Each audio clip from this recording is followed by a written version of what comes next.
Hey guys welcome back to my channel. Already me thumbnail చూసుంటారు కదా ఎలా chopping board maintain చేయాలి అని. ఈ రోజు దాంతో పాటు ఒక చిన్న స్టోరీ షేర్ చేసుకుందాం అనుకుంటున్నాను మీతోని. చాలా మందికి కుకింగ్ అవసరం బట్టే చేస్తారనమాట, కానీ నేనైతే ఫస్ట్ కుకింగ్ నాకు ఇంట్రెస్ట్ తో నేర్చుకున్నాను అనమాట. కుకింగ్ చేసినప్పుడు మ్యాండేటరీగా ఉండాల్సిన ఎక్విప్మెంట్స్ లో ఒకటి నైఫ్ అండ్ ఇంకొకటి చాపింగ్ బోర్డ్. ఇది నా first wooden chopping board. Nearly ఒక 9 to 10 months యూజ్ చేశాను, కానీ ఒకసారి ఊరికి వెళ్ళినప్పుడు అది వాటర్ కాంటాక్ట్ అయిపోవడం వల్ల అది మొత్తం బ్లాక్ మోల్డ్స్ లా ఫామ్ అయిపోయింది. 1.5 years ముందు వరకు కూడా నేను ప్లాస్టిక్ చాపింగ్ బోర్డ్స్ యూజ్ చేసేదాన్ని. But plastic chopping boards use చేయడం వల్ల మనకి అందులో మైక్రో ప్లాస్టిక్స్ అన్ని కూడా మన ఫుడ్ లో కలిసి మనకి హెల్త్ కి ప్రాబ్లం అవుతుందని చెప్పేసి మానేసి వుడెన్ చాపింగ్ బోర్డ్ కి షిఫ్ట్ అయ్యాను అనమాట. సో ఫస్ట్ ఎప్పుడైనా వుడెన్ చాపింగ్ బోర్డ్ తీసుకున్నప్పుడు దాన్ని సీజనింగ్ చేసే యూజ్ చేసుకోవాలి. అది నేను లాస్ట్ టైం చేసుకోకపోవడం వల్ల అది బ్లాక్ లా ఫామ్ అయిపోయింది.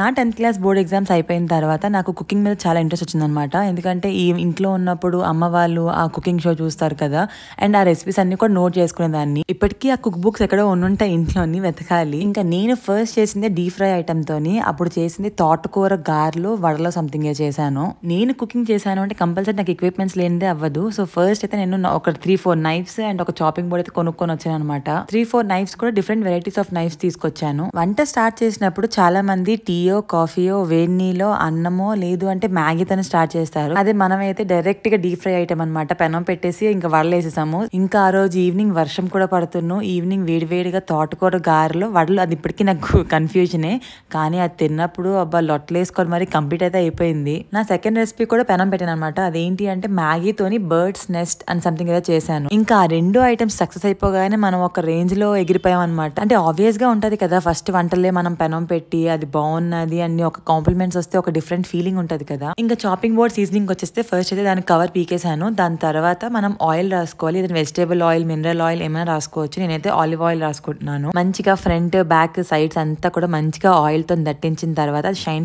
గా వచ్చినప్పుడు ఒక 24 hours సైడ్ కి పెట్టేయాలి వాడకుండా. నెక్స్ట్ డే అని 24 hours అయిపోయిన తర్వాత మళ్ళీ సేమ్ ఆయిల్ సేమ్ ప్రొసీజర్ మళ్ళీ రిపీట్ చేయాలన్నమాట. ఒక 1-2 hours సైడ్ కి పెట్టేసి అది మొత్తం క్లీన్ చేసుకుని వాడేసుకున్నాను. సో వుడెన్ చాపింగ్ బోర్డ్ తీసుకున్నప్పుడు కంపల్సరీగా మనం వాటర్ ఎక్కువసేపు దాని మీద ఉండకుండా చూసుకోవాలన్నమాట. యూజ్ అయిపోయిన తర్వాత మంచిగా టిష్యూ తోని లేదంటే క్లాత్ తోని తుడిచేసుకొని ఆరబెట్టేసుకోవాలి. నేను ఇంట్లో చికెన్ ఫిష్ అలాంటివి ఏమీ యూజ్ చేయను కాబట్టి ప్రాబ్లం లేదు. ఇన్ కేస్ మీరు కానీ చాపింగ్ బోర్డ్ పైన అవన్నీ యూజ్ చేస్తున్నారంటే మంచిగా డిస్ఇన్ఫెక్ట్ చేసుకోండి. And every 15 days or 1 month కి డిస్ఇన్ఫెక్ట్ చేసుకోండి. అంటే దానిపైన ఉన్న బ్యాక్టీరియా ఏమైనా ఫామ్ అయినా కూడా మొత్తం నీట్ గా క్లీన్ అయిపోతుంది అనమాట. Chopping board, knifes and cooking తో నా ఎక్స్పీరియన్స్ షేర్ చేసుకున్నాను. మీకు ఇన్ కేస్ ఏమైనా ఇలాంటి ఎక్స్పీరియన్స్ ఉంటే నాకు కంపల్సరీ షేర్ చేసుకోవడం అయితే అసలు మర్చిపోద్దు. ఈ టిప్స్ చాలా మందికి తెలుసుంటుంది, కానీ నేను వుడెన్ చాపింగ్ బోర్డ్ తీసుకున్నప్పుడు నాకు ఇవన్నీ తెలియక చాలా రీసెర్చ్ చేశాను. కానీ ఎక్స్పీరియన్స్ బట్టే మనం తెలుసుకుంటామని చెప్పి ఇంకా తెలుసుకున్నాను అనమాట.